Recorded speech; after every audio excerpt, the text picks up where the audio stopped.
I've been drawing for 3 years. I'm up against people who've been drawing their entire lives.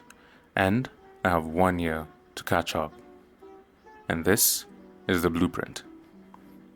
So, I'm going to try to make this video as short and concise as possible and give you an idea as to what this year is going to look like for me. So, first thing is the 3-phase blueprint. I've been doing some thinking and I've broken this down into 3 phases. The first phase is what I call building the machine. Building the machine is a phase that's going to focus on foundational work, building up to phase 2, which is applying and exploring. Apply and explore is going to be the phase in which I'm going to do character design and animation and just push the boundaries of what I've learned in phase 1. And phase 3 is mastering my voice. And the mastery of my voice essentially is building that portfolio, whether it's character design, world building, etc. So phase 1 is going to run from January to April, phase 2 is going to run from May to August, and phase 3 is going to run from September to December. So, secondly, the daily practice engine. Every day there's going to be 4 core parts of my daily practice that are between 30 minutes to even 2 hours on some days. The first thing is the warm-up. Now, in the warm-up, it could be lines, circles, gesture, etc. Number 2 is the core practice. The core practice is a part where, for example, right now in the foundational stage, it's a part where I'll be drawing boxes and ellipses in perspective, or cubes, or things like that, etc. The third part is the cool down, so to speak. So I'll probably do a small study of an artist like Glenn Keane or R.M. Blaze. And then the fourth part is the reflection, where I will say, what have I learned today? Because that's critically important. So, third thing is I want to talk about phase 1, which is where I am right now. So, this is the first 4 months. This started from around January 19th and it's going to run until the end of April. So month 1 is going to be focused more on form, lines, and observation.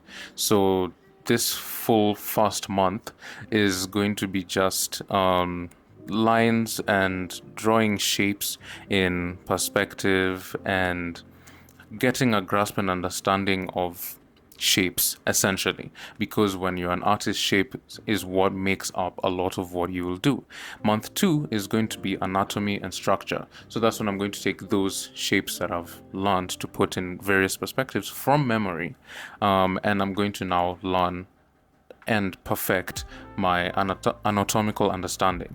So I'm going to draw hands, I'm going to draw feet, I'm going to draw torsos and the human body in different angles and perspectives and the different muscle groups, etc. Not so much as to memorize, but more so to understand. And then the third month is going to be perspective and environment. So now I'm going to take all the knowledge that I've gained for the past 2 months and I'm going to apply it to actual real world scenarios and situations, like drawing buildings or studying a pathway or a road or a forest or a landscape, etc., and committing that to memory.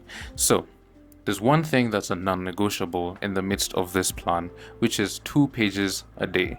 Even right now, I am doing 2 pages a day with the cubes and cylinders and cones and various shapes in perspective. 2 pages a day is a non-negotiable. Every day, even if it's just scribbles, it doesn't really matter to me, as long as 2 pages are filled every day. The next thing I want to talk about is the rules that I'm setting for myself in regard to the hopeful success of this journey. Number 1 is I want to change my mindset. So I want to just give an example of the kind of mindset I'm going into this with. Number 1 is progress over perfection. The objective is not to be perfect. The objective is to understand and progress steadily in my artistic journey.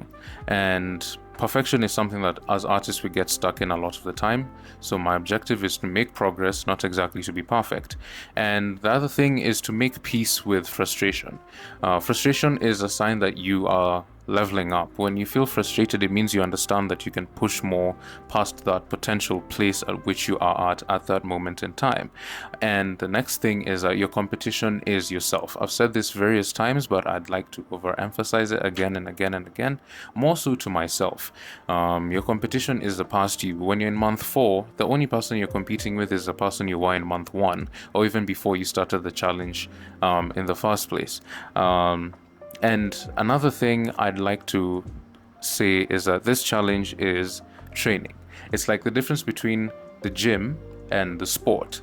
Like, for example, I just picked up running as a hobby. And there's a difference between the training you do for running, the plyometrics and such, and the actual running itself. So this is the training part. It's the plyometrics, it's the strength training, it's the, the squats and the lunges, and the end goal or the portfolio or the things you'll be able to create is the running. It's the sports that you can enjoy because of the training that you've done beforehand.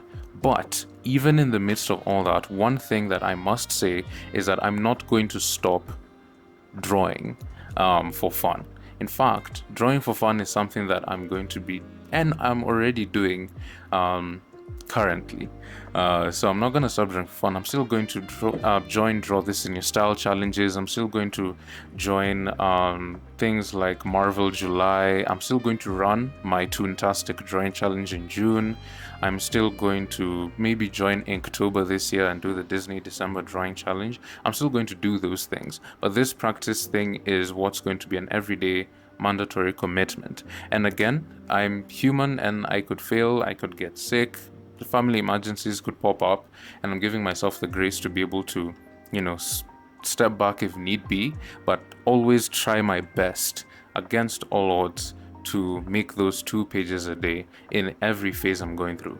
I'm going to talk about phase 2 and phase 3 when I start phase 2 and phase 3, so that's why I've only covered phase 1. And the last thing is I want you guys to join the journey, not as in follow this structure, but more so keep me accountable. So why am I sharing all this with you? Number 1, accountability. I want you guys to hold me accountable. And this is more of this video, and there's a promise to me and you. Promise to myself to succeed, and I promise to you guys that I'll be able to share and show up constantly and consistently. So if you want to be part of it, I have an Instagram account, a secondary account separate from my main one, where I will be and have been sharing daily updates. Today is day 9 of this challenge, so still in the cubes, the squares, the vegetables, the boring stuff. Today is day 9, and I've been documenting daily and posting there. So you can keep me accountable there, and you can feel free to call me out if you see I've missed a day or 2. Yeah, and we're in this together. So what this came from is obsession beats talent every time. So I wanted to test if I can be obsessed with doing something and committing to a skill. How much progress can I make? Because I think we give talent too much credit, whereas all the artists we know have been built through rigorous hours and hours and hours and hours of skill-based practice. Some for a short time, some for a longer time. Some of the people that we aspire to be like have decades worth of failure and bad pieces behind them to now present to us great and amazing pieces that we can look up to. So what are your goals for this year? What are you choosing to, take a leap of faith in and obsess over for the next year skill-wise, whatever it is, whether it's writing a book, whether it's pursuing an artistic career, whatever it may be. And that will be it for this video. All links will be in the description below. And very, very soon from the release of this video, maybe a day or 2 or 3, I should be done with a video on how I render, or what I've learned from my journey trying to render so far. So thank you so much. If you have any questions, comments, feel free to comment down below. I really appreciate you guys being here. and I don't take it for granted whatsoever. So thank you so much, and I'll see you in the next one. Take care and goodbye.